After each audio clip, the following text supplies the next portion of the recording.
마켓 이슈 분석 이어갑니다. 자, 그림자 금융 이야기 하면 딱 중국이 떠오르는 게 보통인데 이제는 미국까지 연상될 것 같습니다. 그림자 금융의 규모가 좀 더 늘어나고 있다면서요? 네, 맞습니다. 미국의 그림자 금융 규모가 6년 내 최대치를 기록하고 있는데요. 우리 돈으로 한 2경 7,500억 원 정도 되더라고요. 어마어마하네요. 엄청난 규모인데요. 이 때문에 규제에 대한 우려도 불거지고 있습니다. 이 부분들 어떻게 해석하면 좋을지 오늘도 MTN의 김종을 연구위원 모시고 이야기 나눠보도록 하죠. 위원님.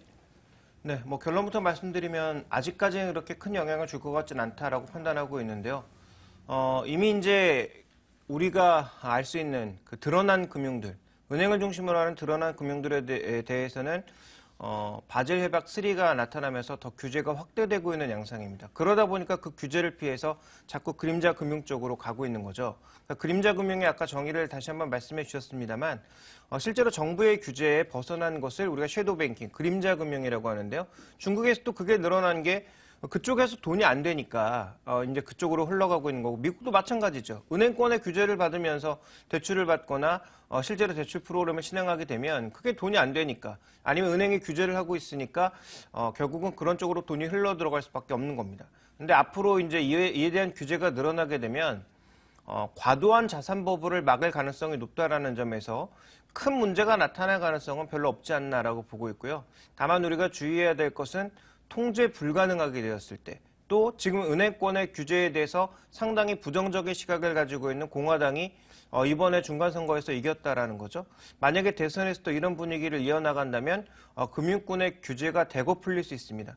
이때는 오히려 역으로 자산버블이라든지 그림자 금융이 크게 문제가 될 수 있다는 거죠. 그래서 지금 현재 구간에서는 큰 문제가 아니고 금리로도 어느 정도 통제할 수 있는데 만약에 공화당이 추가적으로 규제를 풀고 이 금융업을 더 육성하는 쪽으로 흘러가게 됐을 때는 그때는 자산버블의 가능성, 그래서 단기적으로는 크게 오르겠지만 그 위에 버블이 터지면서 크게 변동성이 나타날 가능성에 대해서는 지금 당장보다는 오히려 정권이 바뀌는 시기에 좀 더 고민을 해야 되는 게 아닌가 판단하고 있습니다. 네, 알겠습니다.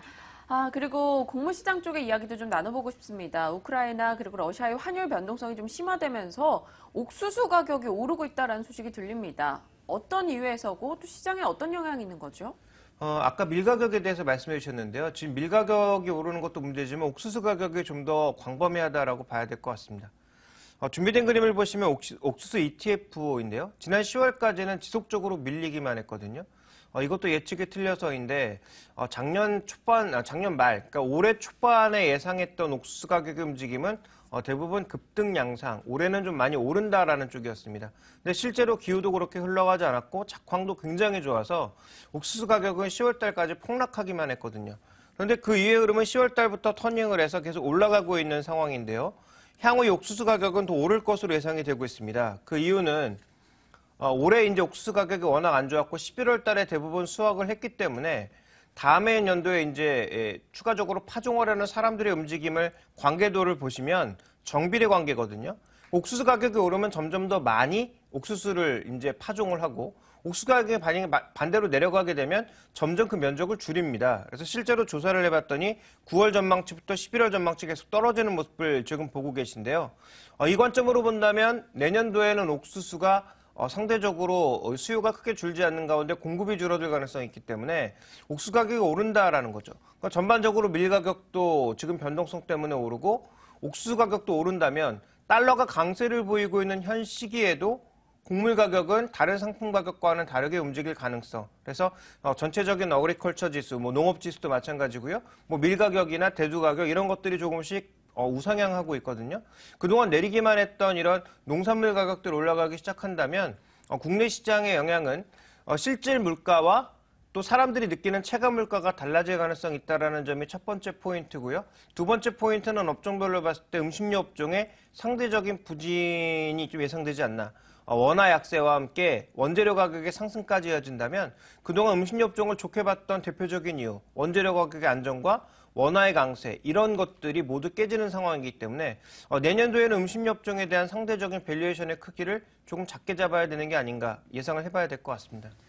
네, 이 주요 상품 시장의 가격은 꾸준하게 내리고 있는데 곡물 가격은 오를 가능성도 있다라고 분석을 해주셨습니다. 때문에 네. 음식료 업종에 대한 보수적인 시각까지 전해주셨네요. 자, 그래서 제약 업종도 보도록 하겠습니다. 앞서 미국의 질리드 사이언스가 크게 내리면서 우리가 한미약품과 함께 비교를 해보는 시간도 마련을 했었는데요. 제약 업종에 대한 투자 의견 어떻게 가져가십니까? 한마디로 말씀드리면 제약 업종은 앞으로 성장을 지속할 수밖에 없습니다. 소득이 늘고 있는 이머징 마켓 쪽에서 과거에는 우리가 흔히 얘기하는 이제 자연에서 이제 약품을 얻어 썼던 것들을 이제 약을 사서 쓸 가능성이 높고요. 도시화가 되면 될수록 도시병이라는 게 늘어날 수밖에 없기 때문에 그와 관련된 제약 시장은 성장할 수밖에 없거든요. 이제 이 시장을 놓고 서로 M&A를 하면서 계속 시장에 대한 영역을 넓히기 위한 그런 노력들이 이어지고 있는 상황이기 때문에 업황 전체는 굉장히 좋다라고 봐야 되겠죠. 그래서 그런 쪽에 포커스가 맞춰져 있는 종목을 고르는 게 핵심이 아닌가라고 보고 있습니다. 네, 그럼 한미약품은 어떻습니까? 일단 북경 한미에 대한 기대감은 남아있는 상황이지만 여전히 경쟁 심화 우려도 등장하고 있습니다. 이 부분 전략 좀 챙겨주시죠.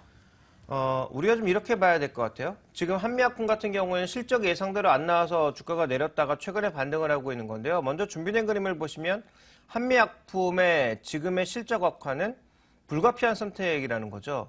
북경한미라고 해서 북경에 진출을 해놨는데 이게 생각보다 이렇게 빠르게 확장이 안 되고 있습니다. 그러다 보니까 한미약품이 신약 개발을 시작을 했고요. 이 신약 개발 자체의 파이프라인이 워낙 넓어지고 있고 많은 것들을 개발하다 보니까 그와 관련된 인상 비용들이 기하급수적으로 증가할 수밖에 없는 거죠. 그러니까 실적이 애널리스트들 예상치를 크게 하회하는 모습들을 계속 발견이 되었고요. 이건 내년 2분기까지도 이어질 가능성이 현재 언급이 되고 있습니다. 그 다음 살펴봐야 될 건 지금 개발하고 있는 게 당뇨병 치료제거든요.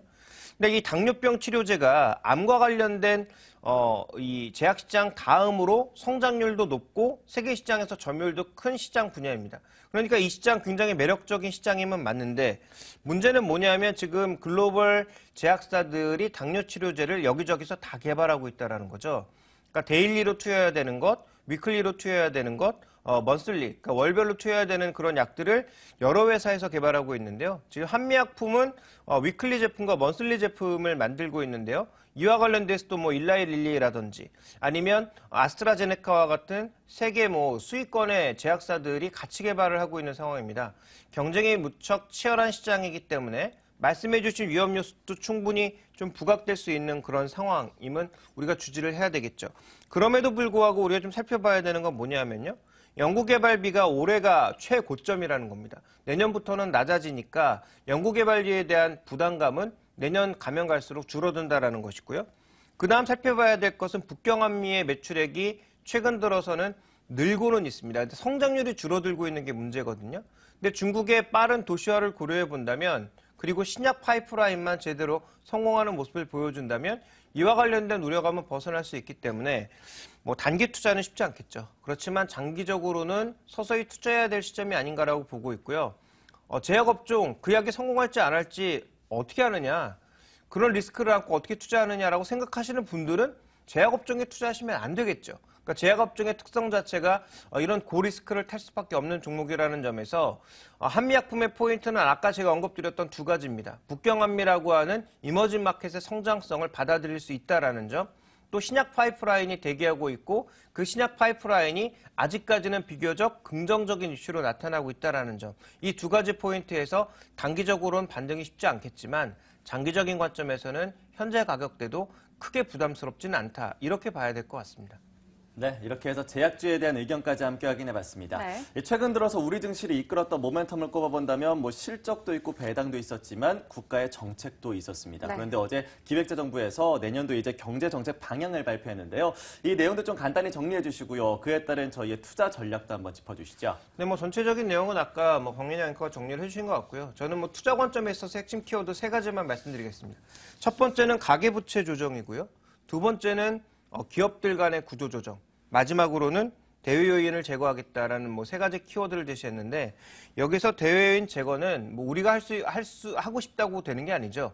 대외 요인 제거는 여러 가지 방법을 통해서 하겠다라고 했지만 그건 말도 안 되는 얘기고요. 일단 기본적인 흐름은 저성장이 지속되고 있다라는 것입니다. 이런 저성장 지속 국면에서 과연 어떻게 갈 것이냐를 고민하고 있는 건데요. 지속 성장을 위한 기업들의 구조 조정을 하겠다. 그래서 기업들이 스스로 나서서 하는 부분도 있지만 정부 쪽에서 좀 독려하는 부분도 있을 것 같고요. 규제 제거를 통해서 어느 정도 산업을 육성해 나가겠다라는 그런 얘기가 나타나고 있는데요. 그 관점에서 우리도 이제 그림자 금융을 키우겠다라는 거죠. 사모펀드, 그다음에 IB의 활성화, 그다음에 핀테크 이런 것들을 하겠다라고 했으니까 실제적으로 관심이 가는 건 대형 증권사, 벤처 캐피탈을 끼고 있는 회사, 그다음에 SI 대형주 이런 회사들에 대한 관심이 내년도에 높아질 수밖에 없을 것 같습니다. 그런 관점에서 PI 쪽에 관심 있는 종목군들, 삼성증권이라든지 KTB 투자증권, 미래에셋증권, 우리투자증권, 대우증권 같은 대형사들 관련된 복합 상품을 만들어낼 수 있는 회사들 주목해볼 필요가 있겠고요. 또 IB 쪽에 있어서는 굉장히 여러 가지 자본 규제를 풀어주기로 했으니까 그와 관련된 기대감 가져갈 필요가 있겠고요. 핀테크와 관련돼서는 SKCNC, 삼성 STS 같은 대형주 쪽에 우리가 좀 더 무게를 실어야 되지 않나라고 보고 있습니다. 두 번째로는 기업 지배구조 변화 부분인데요. 이 부분에 있어서는 올해부터 흐름이 나타나기 시작했지만 대그룹사의 지주사 역할을 할 수 있는 종목 혹은 이미 지주사가 되어 있는 종목군들에 대한 관심이 장기적으로 필요하다는 거죠. 이건 말 그대로 기업을 사는 것이기 때문에 단기 관점에 투자해서는 답이 안 나올 수도 있다. 조정받을 땐 오히려 더 싸게 산다라는 즐거운 마음으로 장기적인 투자를 해야 이건 무언가 돈이 된다는 거죠. 그래서 내년도 경제 흐름을 봤을 때 크게 봤을 때 키워드는 두 가지 기업 주주 조정과 관련된 부분들, 그다음에 IB라든지 아니면 벤처 캐피탈과 관련된 부분에 있어서 수혜를 받을 수 있는 구조 조정의 수혜를 받을 수 있는 기업들에 대한 관심을 이어가는 것이 핵심이 아닌가 이렇게 보고 있습니다. 구조조정에 따른 지주회사격 종목에 관심을 좀 가져보자 혹은 사모펀드나 대형 증권사 쪽으로 좀 뭔가 앞으로 구조조정 움직임에서 수혜를 받을 금융 쪽의 움직임을 주목해보자라는 의견이었네요. 네, 이렇게 해서 일단 전반적인 시장에 대한 전략까지 세워봤는데요. 오늘장 전략도 꼼꼼하게 세워봐야겠죠. 오늘장 선전략에서 이어집니다.